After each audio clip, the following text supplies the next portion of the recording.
माझं नाव कमलेश पाटील आहे. माझं एज्युकेशन BSc झालेलं आहे. तर मला SAP मध्ये इंटरेस्ट होता. तर मी कोणता क्लास करू त्याच्यामध्ये ते मला समजत नव्हतं, म्हणून मी गुगल सर्च केला. त्याच्यानंतर मला UV टेक्नोपार्ट्सचे भेटले, त्यांच्याशी मी कॉन्टॅक्ट केला. तर त्यांनी क्लासबद्दल पूर्ण माहिती वगैरे सर्व सांगितली.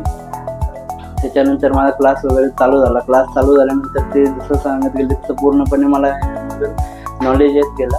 त्याच्यानंतर क्लास कंप्लीट झाल्यानंतर त्यांनी प्लेसमेंटची प्रोसेस चालू केली. प्लेसमेंटमध्ये मल्टिपल कंपन्यांचे मला कॉल्स वगैरे आले. त्याच्यानंतर तिथे TK एलिव्हेटरमध्ये माझं सिलेक्शन झालं. त्याच्यामध्ये SAP स्टोअर सुपरवायझरमध्ये माझी प्रोफाईल सिलेक्ट झाली. Thank you UV टेक्नोपार्ट्स.